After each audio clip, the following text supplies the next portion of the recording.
नमस्कार, स्वागत है आप सभी का प्राइम एजेंडा में। मैं हूं आपके साथ सुनील चौहान। हिंडनबर्ग की रिपोर्ट को लेकर बीजेपी कांग्रेस में सियासत जोरों पर छाई हुई है। भूचाल आया हुआ है। बीजेपी नेता रविशंकर प्रसाद ने प्रेस कॉन्फ्रेंस करके हिंडनबर्ग पर विपक्ष द्वारा उठाए गए सवालों पर जवाब दिया। हमारे साथ जुड़ चुकी हैं पूजा मिश्रा जी, प्रवक्ता हैं समाजवादी पार्टी की। स्वागत है पूजा जी आपका। हमारे साथ जुड़ चुके हैं मुन्ना खान जी, नेता हैं कांग्रेस के। स्वागत है मुन्ना जी आपका। और हमारे साथ जुड़ चुके हैं अनिल जैन जी, अर्थशास्त्री हैं। स्वागत है अनिल जैन जी आपका। चारों मेहमानों का स्वागत। सवाल सर मेरा आपसे मैं आपसे जानना चाहता हूं कि आम नागरिक जो हम लोगों को देख रहा है, वो आम नागरिक कैसे ट्रस्ट करे कि इन्वेस्टर वो किस पर विश्वास करे, क्योंकि लगातार ये देखा जा रहा है, ऐसा माइंडसेट किया जा रहा है हिंडनबर्ग की रिपोर्ट के आधार पर विपक्ष तमाम सवाल उठा रहा है। कुछ ऐसे फैक्ट्स बताइए जो कि हालांकि शेयर मार्केट में कोई ऐसा चेंजेस खास देखने को नहीं मिला, क्योंकि कोई शॉर्ट इन्वेस्टर्स भी हमारी कंट्रीज में। तो कुछ ऐसे फैक्ट्स बताइए जिससे लोग इन्वेस्ट करते रहें और उनके मन में कोई जो सवाल उठ रहे हों हिंडनबर्ग की रिपोर्ट को लेकर, राहुल गांधी के सवाल को लेकर, वो उनके मन में ना उठें। किस तरह से वो अपने आप को देखें कि हमारा जो पैसा लगा है उसमें ट्रांसपेरेंसी है। आपने कहा तो मैं आपको बता दूं, इसमें कोई पॉलिटिक्स में असल नहीं है। हमारे पॉलिटिशियंस की आदत हो गई है कि कोई भी बात हो उसको पॉलिटिक्स इन्वॉल्व करने का और किसी न किसी पॉलिटिशियन को घसीटने के लाने की एक मंशा रहती है हमारे अपोजिशन पार्टी की। पहले आप समझ लीजिए हिंडनबर्ग है क्या। ये हिंडनबर्ग एक ऐसी रिसर्च फर्म है जो कंपनियों के शॉर्ट करके, कंपनियों के शेयर को शॉर्ट करके पैसा कमाती है। वो देखती है कंपनियों की कमजोरी। ये पहले तो देख लीजिए, हिंडनबर्ग कंपनी है, इसने पहले भी बहुत सारी इस तरह कंपनियां पकड़ी हुई है, जैसे निकोला कॉर्पोरेशन हो गया अमेरिका, क्लोवर हेल्थ हो गया, इसके बाद में एक चाइनीज कंपनी थी Kandi technology, Wins finance, Clover health और लॉर्ड्स टाउन। इस तरह की अनेक कंपनियां इस हिंडनबर्ग ने पकड़ी है। उनकी कमजोरी को देखा है और उस कमजोरी को उछाल छीनने के पहले ये क्या करते हैं कि उस कंपनी के शेयर खरीद लेते हैं। ये इनके लिए एक बिजनेस है, इसमें कहीं कोई पॉलिटिक्स नहीं है, इसमें केवल इकोनॉमिक्स है।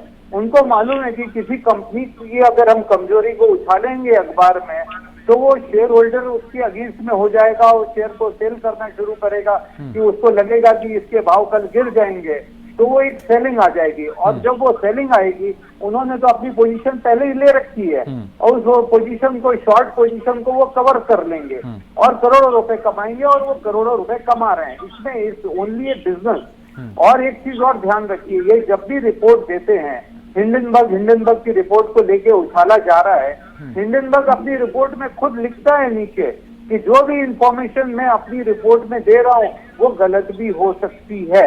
हमारे पास में जो फैक्ट्स हैं वो गलत भी हो सकते हैं, तो उनकी कोई लीगल लायबिलिटी नहीं है। और बगैर कोई लीगल लायबिलिटी के वो शानदार पैसा बना लेते हैं। ये अब मुझे लगता है, जैसे आपने अभी कहा कि आज हमारा मार्केट नहीं गिरा, क्यों नहीं गिरा? क्योंकि अब लोगों के समझ में आ गया हिंडनबर्ग एक मनी मेकिंग फर्म है। उनका ये अमेरिकन कंपनी का बिजनेस है कि दूसरों की कमजोरियों को उछालो और आउट ऑफ प्रोपोर्शन उछालो।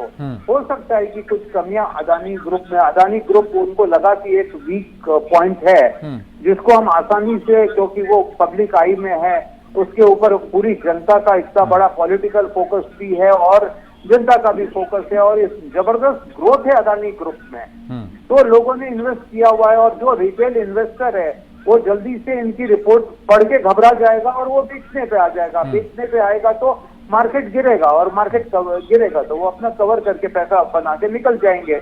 तो ये जो इनकी जो रिपोर्ट आई है, बहुत सारे इन्होंने पॉइंट्स दिए हैं।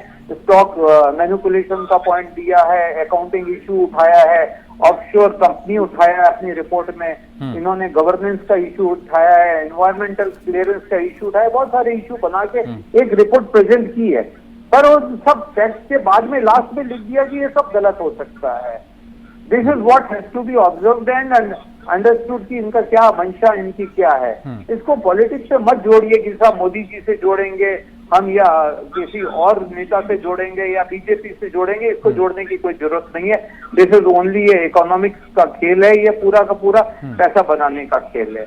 ठीक है अनिल जी, लेकिन सवाल इसमें ये निकलकर सामने आता है कि दोनों पार्टियों की तरफ से देखा जाए, राहुल गांधी के स्टेटमेंट देखा जाए, रविशंकर का देखा जाए, प्रेस कॉन्फ्रेंस की, और देखा जा रहा है कि बीजेपी कह रही है कि ये हिंडनबर्ग के स्पोक्स पर्सन है राहुल गांधी, और राहुल गांधी कह रहे हैं ये सेबी के स्पोक्स पर्सन है। हालांकि सेबी ने भी इस पे अपनी एक प्रेस रिलीज जारी कर दी है, उन्होंने साफ तौर पर कह दिया।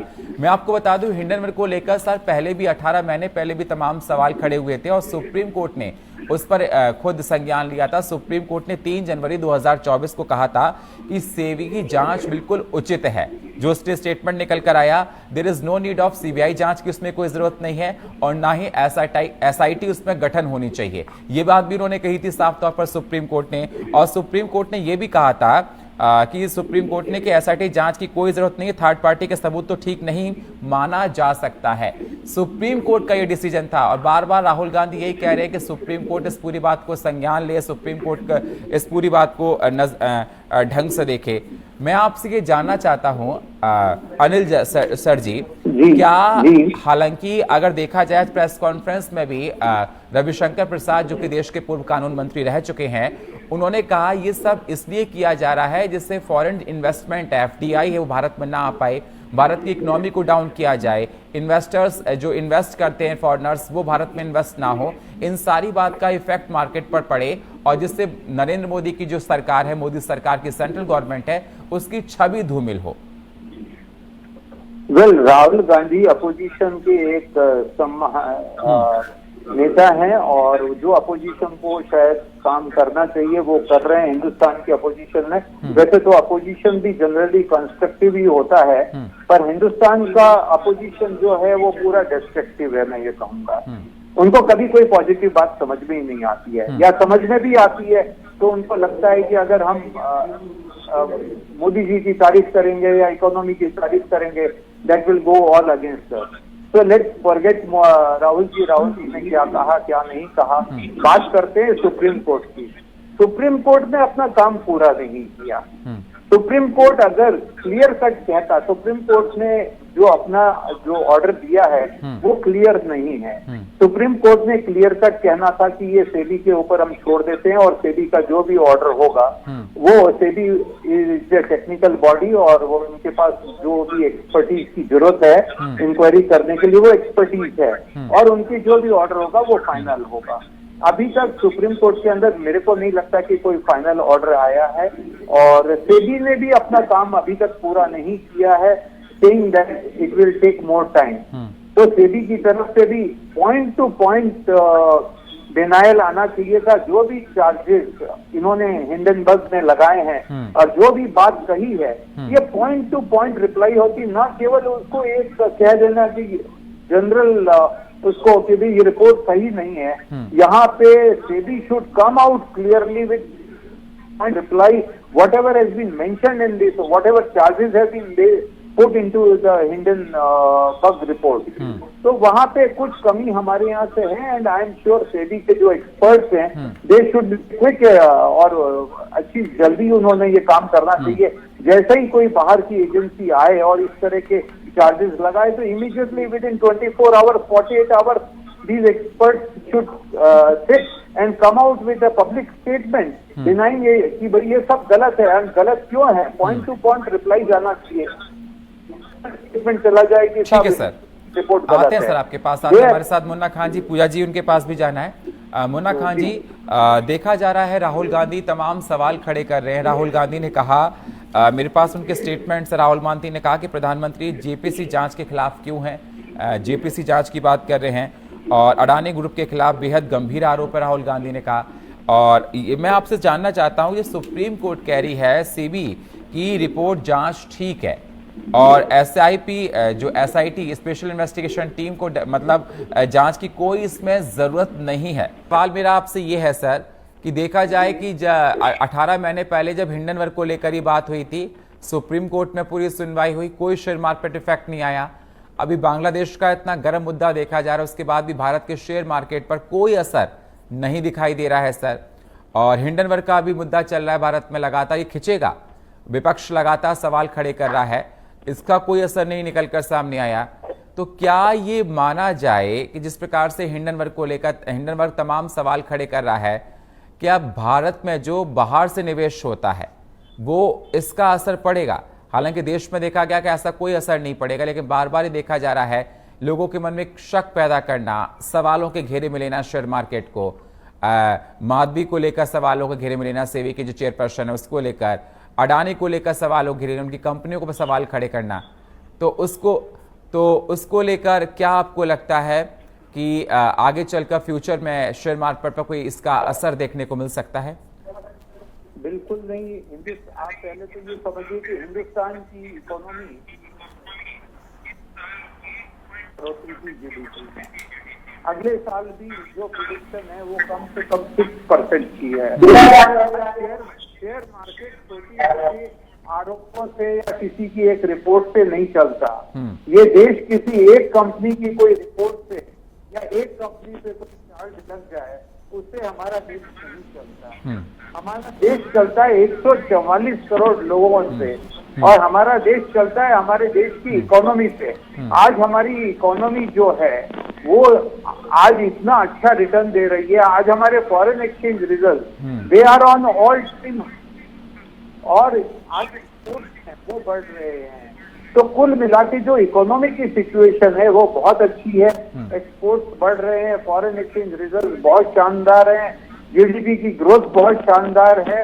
कुल मिला के इकोनॉमी जो है हमारी वो फेवरेबल फेज में है। और जब इकोनॉमी फेवरेबल फेज में हो है तो एक आदमी के ऊपर अगर कोई लांछन लगा भी दिया और ये जो कुछ भी बातें हमारे मुन्ना खान साहब कह रहे हैं, जो इसको पॉलिटिकल इशू बनाने की कोशिश किया जाए, इन सब बातों का क्या आधार है? किसने किसको अपॉइंट किया, किस कहाँ लेके आए, हर चीज को आप अपने मन से जोड़ के, क्या आपके पास में कोई आधार है इन सब बातों का? Exactly. तो उसने उसको फाइनेंस मिनिस्टर बना दिया या उसने उसको सबसे बड़ी बात है कि जनता के मन में पहुंचना, जनता के दिलों में केवल जाना। आप एक आप शक क्रिएट कर देते हो जनता के मन में और जनता यहाँ की आज ठीक है हिंदुस्तान सर, मैं आपको की रोकना बड़ी पड़ेगा सर, जनता मुझे है। रोकना पड़ेगा, समय मेरे पास बहुत कम है। हमारे साथ अवधेश पांडुशा जी आपका, मुन्ना खान जी आपका, अनिल जी आपका, अवधेश जी आपका, सभी मेहमानों का बहुत बहुत शुक्रिया। लेकिन सवाल लगातार उठते रहेंगे, हिंडनवर्क का मामला भी आगे बढ़ता जाएगा, लेकिन बीजेपी अब क्या आगे चलकर अपनी स्ट्रैटेजी अपनाती है, ये भी एक सवाल बना हुआ है।